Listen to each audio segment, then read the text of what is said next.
Bonsoir à tous, vous êtes sur ETV Guadeloupe, bienvenue dans cette édition. Nouvelle disparition inquiétante en mer, les secours ont été avertis mardi suite à un message reçu par un témoin. Selon l'appel de détresse, un bateau serait en difficulté avec 3 personnes à bord dans le secteur sud-ouest de la Guadeloupe, sans plus de détails. Un dispositif a depuis été déployé par le CROSAG, mais pour l'heure, les recherches demeurent infructueuses. S'agit-il de plaisanciers, de pêcheurs locaux ou même de touristes d'un autre pays de passage dans nos eaux? Pas d'informations à ce sujet, le type de bateau recherché reste aussi inconnu. Un jeune homme était jugé hier en comparution immédiate pour des violences sur sa propre mère. Il avait lundi matin au moule roué de coups sa propre mère avant d'être difficilement interpellé par les gendarmes. Le prévenu n'en était pas à sa première agression. Il souffre a priori de paranoïa. Il a l'habitude de s'en prendre à ses proches. Le tribunal l'a condamné à 12 mois de prison, dont 6 mois fermes, avec surtout une obligation de soins.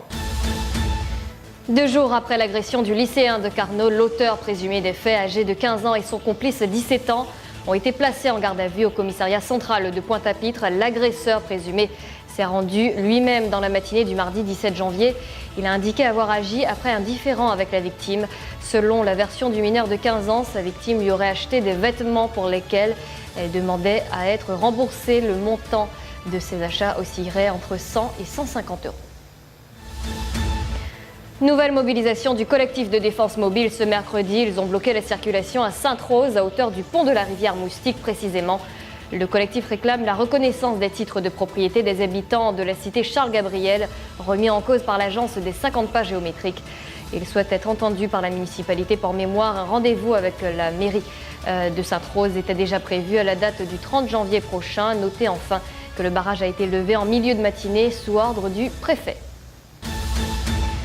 On vous en parle maintenant depuis quelques jours. Un collectif contre le racisme, l'intolérance et le FN a été créé pour empêcher Marine Le Pen, présidente du Front National, de venir en Guadeloupe. Ce soir, je vous propose d'entendre l'avis de Marc Guil, secrétaire départemental du Front National Guadeloupe. Il était l'invité de Christophe Langlois dans Questions sans détour, extrait. Ça me choque dans le sens que ce sont des gens qui s'érigent contre le manque de démocratie de Marine, le racisme et tout ça. Nous constatons que ce sont ces mêmes personnes qui pratiquent le racisme, la xénophobie et le fascisme. Parce qu'empêcher un individu sur un territoire français de s'exprimer, il n'y a pas d'autre nom que du fascisme. Jean-Marie Le Pen, le père de Marine Le Pen, n'avait pas pu débarquer, c'était il y a quelques années. Est-ce qu'on peut craindre que les scénarios se rejouent? Oui, non mais attendez, le scénario de Jean-Marie Le Pen n'est pas du tout dans le même contexte. Ça remonte à plus de 30 ans. Et là, le gouvernement français était complice. Parce que c'est le gouvernement français qui a fait de l'agit-prop.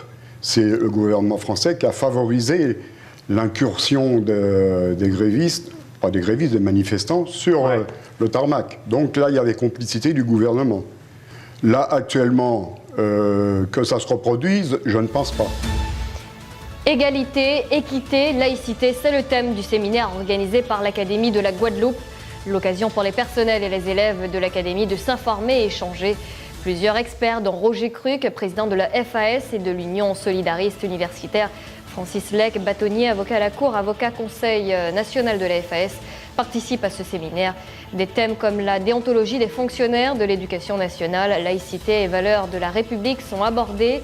3 lieux ont été retenus pour en parler, le lycée professionnel Charles Coueffin à Baie-Mahault, le MACT à Pointe-à-Pitre et le lycée Sonny Rupert de Sainte-Rose. L'événement se déroule jusqu'à demain. Un mot tennis, il n'y a plus de Guadeloupéenne dans le tableau de simple au tournoi de Petit-Bourg. Impuissante face à la longueur de balle d'Emilie Francati du Danemark, Brandi Mina a été battue 6-2, 6-3 au premier tour mardi. Voilà pour l'essentiel. Passez une belle soirée avec les programmes de TV.